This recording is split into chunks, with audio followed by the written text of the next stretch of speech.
Me and that stand beside us and with us through this time are going to be blessed because of their proximity to the feminine. I'm speaking of the awakening women. The 3D matrix constructs the way that we're supposed to behave, all of the tasks and to-do lists and the things that we all have to do.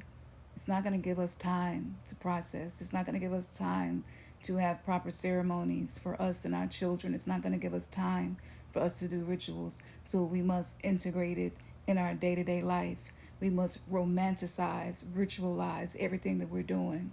When you wiping your ass, you need to ritualize that and remind yourself that I'm releasing the things that no longer serve me, that I'm releasing the toxins, the things that I no longer need, and I'm done with that. When you're cooking your food, realize that every seasoning, every spice that you pick up and touch has a frequency, it has a purpose, it has an energy. Okay, cumin is really good for ridding negativity. Cinnamon brings abundance and prosperity into your life.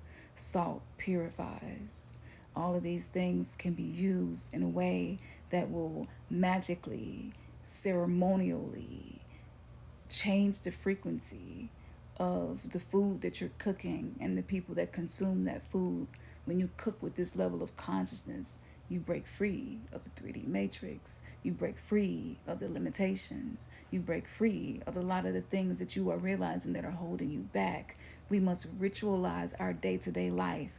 We don't have the time to go to retreats. We don't all have the time to go away and practice with shamans. We're not all in a situation where we can do that, but it does not mean that you're not important, you're not powerful. So if you've been wondering how to do that while still maintain balance with all of the things that are required of you in your day-to-day life, this is how you do it.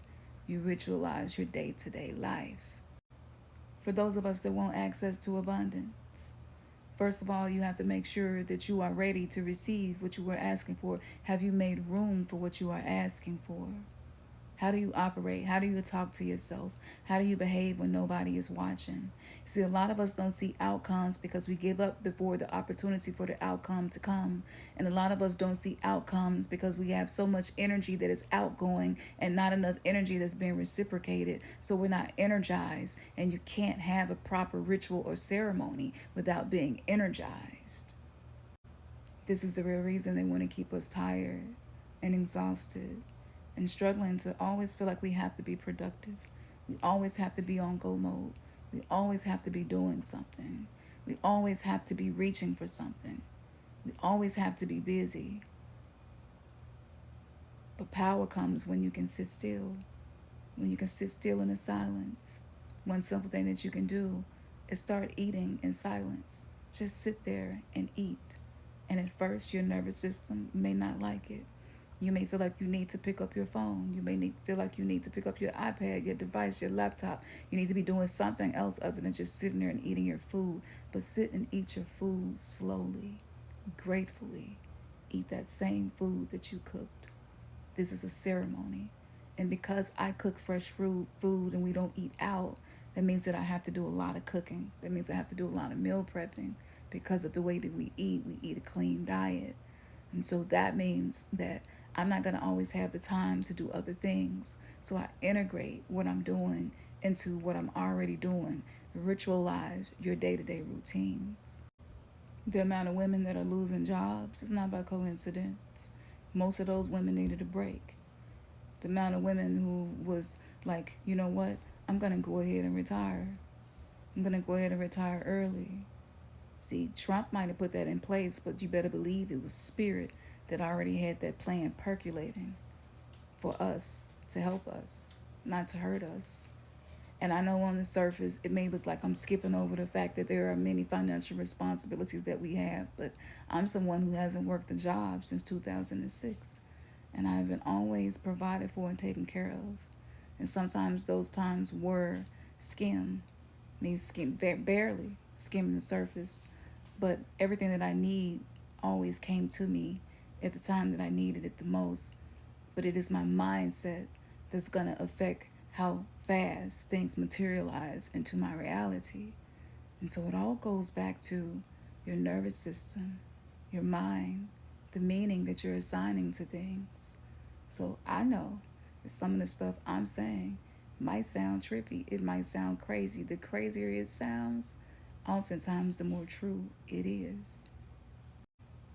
The next time you're brushing your teeth, say to yourself, I'm no longer going to speak things into existence that are hurting me or the people that I love. And as you are brushing your teeth, as you are cleaning the leftovers, as you are cleaning what you no longer need, as you're ridding yourself of microorganisms that are not good for you, you're cleansing yourself spiritually. We are a spiritual people, but just because we have earthly responsibilities don't mean that we can't get done what we need to get done.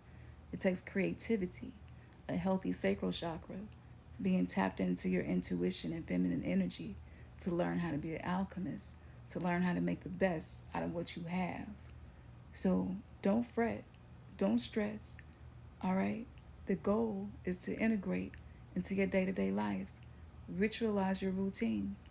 When you're washing dishes, that's your time to meditate as you're washing those dishes and to speak and to be sure that you are being grateful that you even have dishes to wash and hands to wash them with and water to use to rinse them off instead of simply feeling like it's a burden to be washing dishes. Trust me, I get it. I definitely get it. But I also realize the power of the meaning that I assign to the things that my hands are touching and doing. And magic is meant to move through us. We are magic. It's not something that we're looking for and waiting to come to us. It's something that we're waiting to learn how to activate and use. And what we're about to see on the planet gonna be straight bonkers, straight chaos, straight banana, straight crazy.